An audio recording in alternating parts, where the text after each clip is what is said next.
So we got the Arizona Cardinals at number 4, to be honest. NIO says, to be honest, I feel AZ going to be second in the division going 10-7. Okay, that's your opinion. But here's mine.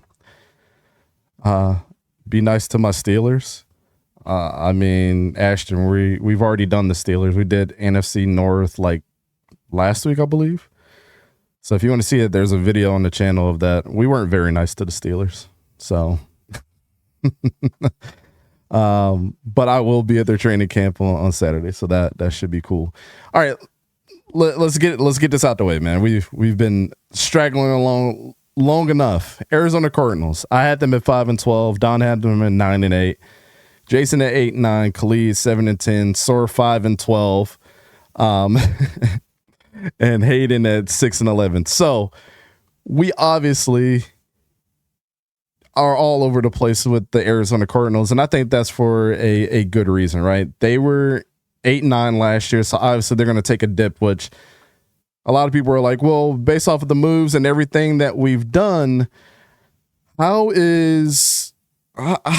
the Arizona Cardinals going to be worse than they were to the previous year? Look, you have to look at everything. You have to even look within their division. Last year, the rushing game, we already talked about how good we like James Conner, right?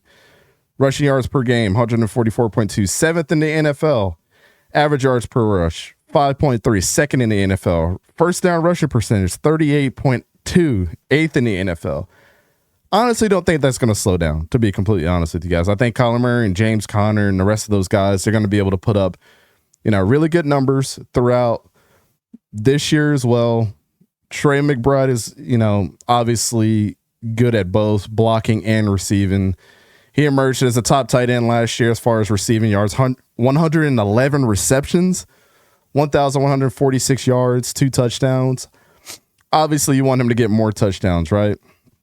And was a Walter Payton Man of the Year nomination.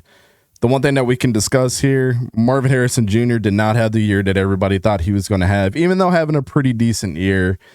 62 receptions, 885 yards, 14.3 yards of a reception. Obviously, in his offseason program, whatever he did, he's gotten much bigger as a player, which, a lot of people love to see for the type of talent that he is. Something that, obviously they displayed a little bit areas of improvement, ranking 16th in passing percentage, and 18th in interception percentage for where they were the previous year. Defense, they had a challenging schedule. Of course, the whole team did. Budda Baker had a career year, though, 164 tackles, 10 tackles for loss, 2 sacks, and got him earning a Defensive Player of the Year honors for his team. Zaven Collins led the team with 5 sacks. Now, we're going to come back to that because I think that's super important.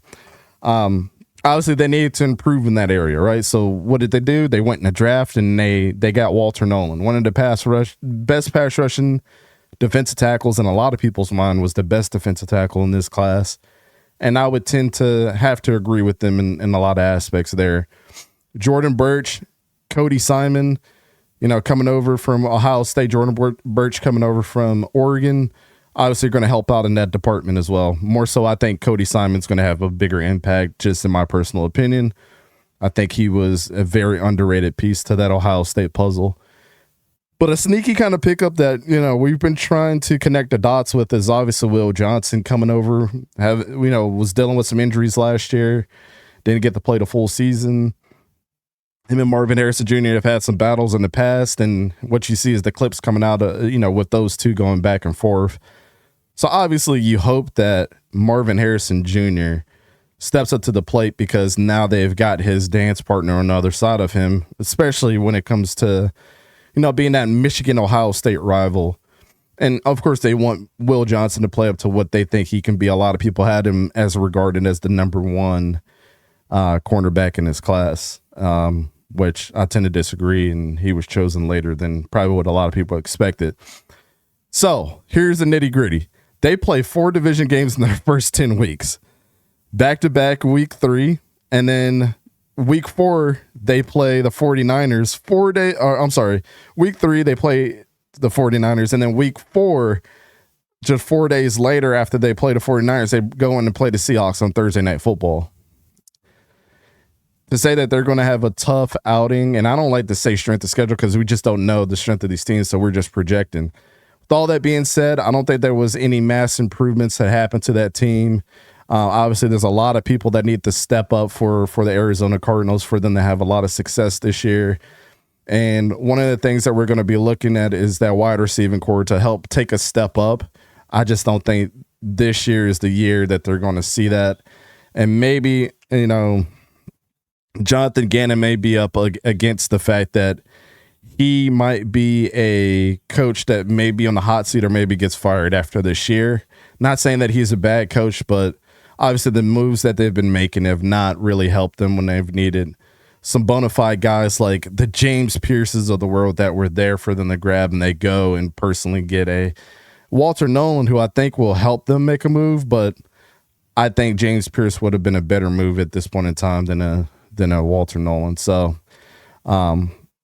source says, I also personally feel like it's make or break for Gannon and Murray, for sure. So we shall see what happens with that. But as far as their record prediction, they will be 7-10 for us as a group, number 4 in the NFC West as far as the predictions are concerned.